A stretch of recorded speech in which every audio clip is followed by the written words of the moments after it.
तो दोस्तों मैं हूं प्रदीप कुमार। आप देख रहे हैं डिजिटल मार्केट। वीडियो शुरू करने से पहले बता दूं कि वीडियो एक एजुकेशनल पर्पज के लिए, अगर आप कोई भी फाइनेंशियल इन्वेस्टमेंट करते हैं तो अपने फाइनेंशियल एडवाइजर से सलाह जरूर लें या फिर अपनी सोच समझ के साथ इन्वेस्टमेंट करें।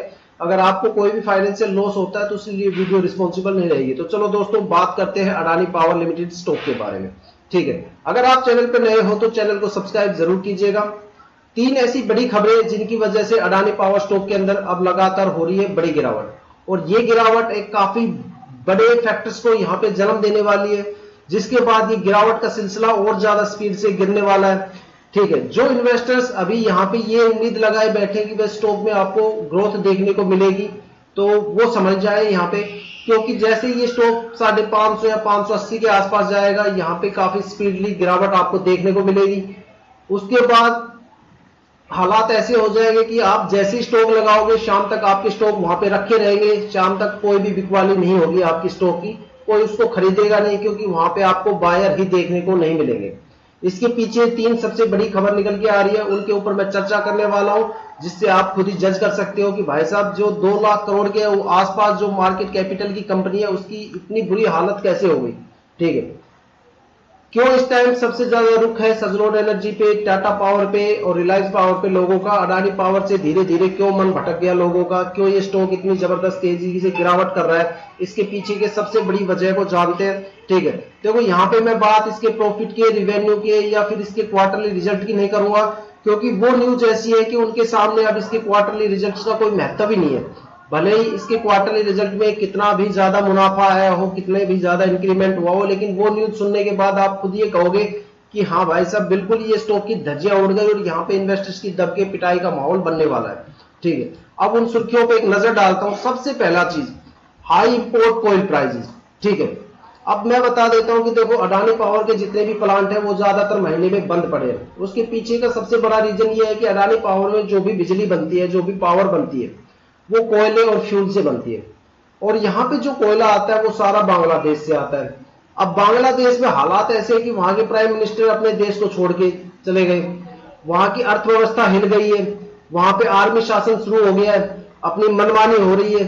ठीक है, वहां के इकोनॉमी हालात काफी ज्यादा खराब हो गए, उनकी इकोनॉमिक कंडीशंस काफी ज्यादा खराब हो गई, रूल रेगुलेशंस वहां पे फॉलो नहीं किए जा रहे, तो हालात काफी बदतर हो गए। तो वहां पे जो भी एक्सपोर्टर कंपनीज थी उन्होंने अपने रेट अपने मनमर्जी से बढ़ा दिए।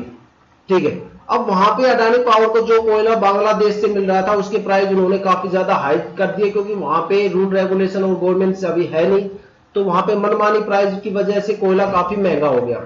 ठीक है, जो कि पावर जनरेट करने के बाद जो उसका प्रॉफिट है उससे ज्यादा, कहीं उसकी ज्यादा कोयला महंगा पड़ रहा है। मतलब जो प्रॉफिट उनको आना चाहिए था पावर के अंदर उससे ज्यादा कोयला महंगा पड़ रहा है। मतलब बात ये हो गई, आमदनी अठन्नी खर्चा रुपया।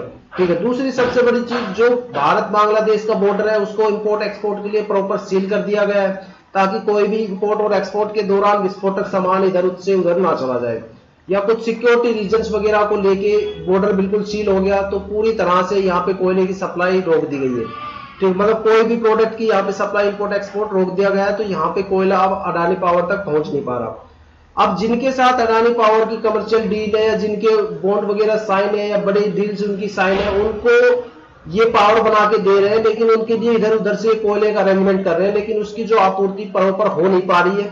ठीक है, तो सबसे बड़ा तो फैक्टर यहाँ पे यही है कि यहाँ पे जो कोयले के प्राइस है वो काफी ज्यादा बढ़ गए। दूसरा है कि यहाँ पे बैंक के लोन का एक डिफॉल्ट केस दर्ज हुआ था जो 2020 में हुआ था। उसके फैक्टर्स भी यहाँ पे लेके काफी बड़े फैक्टर्स यहाँ पे लोगों के बीच में आ गए कि यहाँ पे केएस की महानंदी ने एक प्रोजेक्ट एक्वायर किया था अडानी पावर के अगेंस्ट, की उन्होंने बैंक का जो डिफॉल्ट लोन वगैरह का कुछ केस था 20,000 करोड़ के आसपास, वो 2018 में यहाँ पे लगाया था। उसको लेके भी यहाँ एक नेगेटिव न्यूज वगैरह चल रही है कि भाई कहीं कंपनी ने बैंक लोन वगैरह को लेके डिफॉल्ट तो नहीं किया है। ठीक है, इनवॉल्वेंसी प्रोसेस प्रीसीडिंग।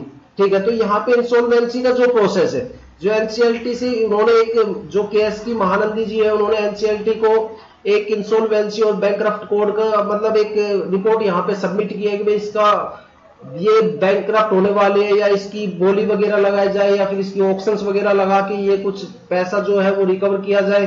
ठीक है, तो एनसीएलटी में वो सबमिट किया है, तो उसको लेके भी लोगों में थोड़ा सा नेगेटिव न्यूज वगैरह चल रही है कि भाई कहीं कंपनी हमारा ही पैसा लेके ना भाग जाए। ठीक है, तीसरी सबसे बड़ी चीज कि यहाँ पे इनके जो शेयर प्राइस है वो लगातार गिर रहे हैं, ठीक है।